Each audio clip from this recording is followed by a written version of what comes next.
A Tale of Two Davids. We welcome you to the virtual lectern. Please, let's all give a big applause and don't forget to unmute yourself, David. It was the best of times. It was the worst of times. It was a time for joy. It was a time for tears. For it was time for another speech from David. Thank you, everyone. I hope you enjoyed my little take on Charles Dickens' A Tale of Two Cities. For those who haven't read the book, it's a story about two young men who, even though they have the exact same face, they have two completely different personalities.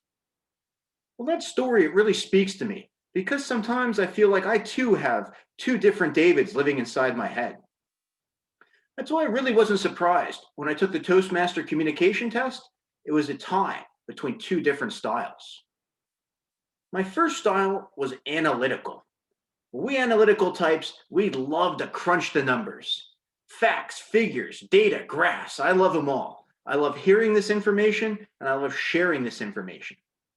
I call this David the professor because he's a lifelong teacher and a lifelong student. Now, analyticals, we don't just like data, we also really enjoy planning. If you saw my last speech, I shared my weekly chart with the group. Well, that's just the tip of the iceberg. I've got a 1 week plan, a 1 month plan, a 1 year plan, a 1 decade plan. Well, you get the idea. I've got a whole lot of plans. Now, thinking and planning and researching, it's a good habit overall, but you got to be careful not to go overboard. This has been an issue when I get a little bit too analytical. I remember running into trouble with my first job when I worked as a life insurance salesman. I had this manager, Rick, ex-police sergeant turned gruff manager. Not the type of guy who liked books. He would march into the office and see me reading at my desk. Rodak, you think too damn much. Put down that book and call somebody. Oof. Between you and me, I think Rick may have benefited from reading a book or two on people skills.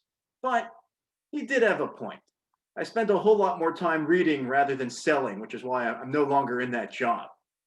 And that's why I had to develop a second communication style to get over these bad habits. My second David is the direct style.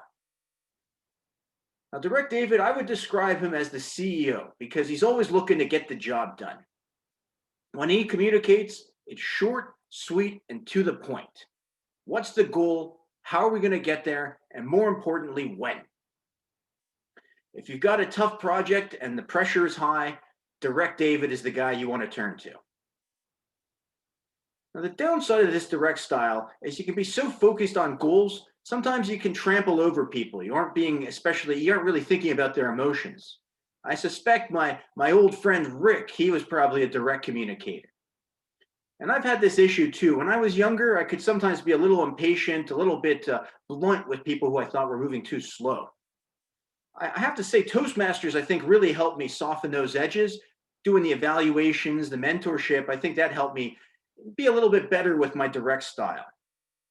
But even though it helped me a lot, I'm not going to invite Rick to our club because I'm sick of that guy. Anyway, you might be thinking, well, David, these are two very, very different styles. How do I know who I'm speaking with at any given moment? A couple tips. If we're one-on-one or we're talking by email, I usually have more time to think, so I'll probably be a bit more analytical. On the other hand, if we're in a big group or I'm under pressure, under a deadline, well, then I'm more direct. Another tip. Did you ever read the old Superman comics? You remember his disguise? He would just wear a pair of glasses, and then he would be mild-mannered and analytical Clark Kent. But when there was danger, he would run into a phone booth, the glasses would come off, bum, ba-da-bum, direct David. So that might help you out and so you know who you're dealing with. Anyway, the two Davids, like I said, they're a little bit different, and that doesn't always make my life easy. Imagine going to a restaurant with friends. It's not always easy to figure out a decision or come to an agreement. And just imagine when that's all going on in my head.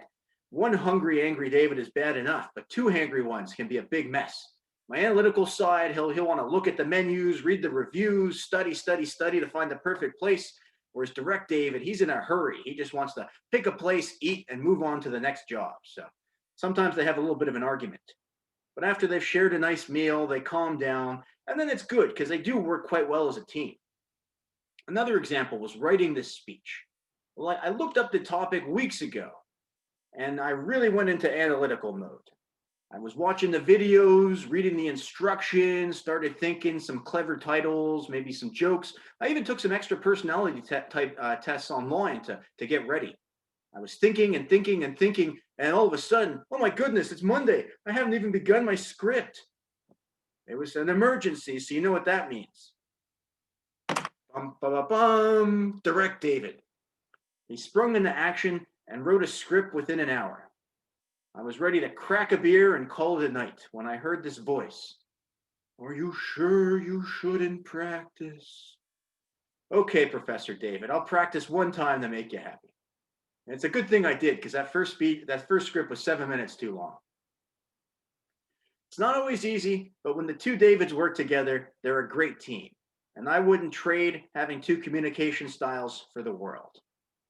So there you have it. I really appreciate the chance to introduce you to the two Davids in my life, and it's been a great time. And as my speech draws to a close, I have to ask, was it the best of times, or was it the worst of times?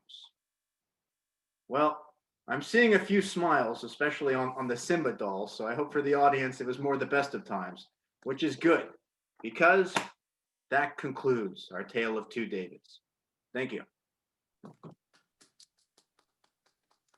It's a far, far better thing than I have ever heard before, David.